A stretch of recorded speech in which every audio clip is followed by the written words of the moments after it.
ခုတင်ပြမှာတော့ကျွန်တော်ဒီမှာ grammar အသုံးပေါ့နော်တရားအသုံးလေးတွေဒီကတရားဆိုလို့ရှိရင်လည်းကျွန်တော်ဒီက page မှာဝင်လေးလာတဲ့အခါနောက်ပိုင်းတရားကြီးပဲတည်တံ့ဒီက playlist နဲ့ခွဲပေးထားပါတော့နော် page ကိုဝင်ပြီးရင် video ဝင်လိုက်ပြီးလို့ရှိရင်မှာ playlist တွေတွေ့တဲ့ထဲမှာကိုကအဲတရားဆိုတာလည်းဝင်လိုက်မယ်ဆိုလို့ရှိရင်ဒီတရားအပိုင်းတွေပဲတည်ရမှာပေါ့နော်ဒီတရားအပိုင်းတွေတည်တံ့ဒီ playlist နဲ့တင်ပြီးတော့မှဖြစ်ပါတယ်အခုဆိုလို့ရှိရင်ဒီမှာဒီကတရားတွေကအရေးကြီးတာပေါ့နော်ဒါတွေကအများကြီးအသုံးဝင်ပါတယ်ဒီမှာဆိုရင်အထိတိုင်အောင်ပေါ့နော်အထိတိုင်အောင်ကကျွန်းထင်ကျော်နော်ကျွန်းထောငေါထင်သူကသွားလေးစီပြီးတော့ထင်အောင်မှသွားလေးစီပြီးတော့ဆိုပြီးတော့ငါတက်တန်နဲ့ဆုံးရမယ်ကျွန်းထင်အထိတိုင်အောင်သူ့သုံးပုံကတော့သူကကျွန်းထင်ကျွန်းကရထန်းကျွန်းကွာသုံးတာတွေအများကြီးပေါ့နော်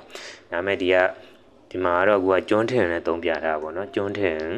အဲ့နေရာမှာကျွန်းကွာတို့ကျွန်းကရထန်းတို့သူကနှစ်ခုသုံးခုလောက်ရှိတာပေါ့နော်ဘယ်ဟာပဲလာအထိတိုင်အောင်ပဲဖြစ်ပါရဲ့နော်ဒီမှာဆိုလို့ရှိရင်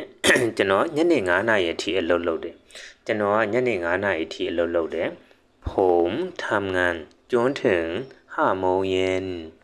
ผมทำงานจนถึง5 โมงเย็นကျွန်တော်ကทำงานအလုပ်လုပ်တယ်จนถึงအထိ5 โมงเย็นညနေ9:00နာရီအထိအလုပ်လုပ်တယ်พอมอผมทออามทำงออานองานจอนอจนทองอถึงฮออาหาไม่ถูห้ามออูงอโมงยอเอนอเย็นผมทำงานจนถึง5 โมงเย็นကျွန်တော်ကညနေ9:00နာရီအထိအလုပ်လုပ်တယ်ဒီမှာ तू ကအိမ်အထိကားမောင်းသွားတယ် तू ကအိမ်အထိကားမောင်းသွားတယ်ของขับรถไปจนถึงบ้านของသူကขับรถไปကားမောင်းသွားတယ်จนถึงအထိบ้านအိမ်ပေါ့နော်အိမ်အထိของขับรถไปจนถึงบ้านသူကအိမ်အထိကားမောင်းသွားတယ်ของขออาบอขับรถทอรถปอไอไปจอนอจนทองอถึงปออานอบ้านไม่ถูกบ้านของขับรถไปจนถึงบ้านသူကအိမ်အထိကားမောင်းသွားတယ်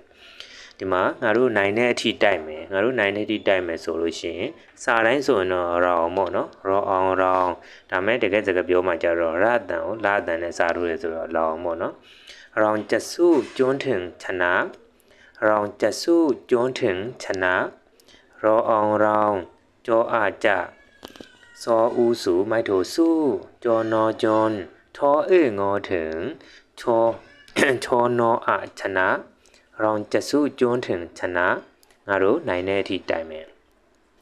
နောက်ပိုင်းမှာဒီလိုအသုံးဝင်တဲ့ကျွန်တော်တရားလေးတွေပေါ့နော်တရားလေးတွေအကုန်နီးပါးအထိကိုဒီမှာဒီ playlist နေနဲ့ခွဲပြီးတော့တင်ပြီးတော့မှဖြစ်ပါတယ်နော်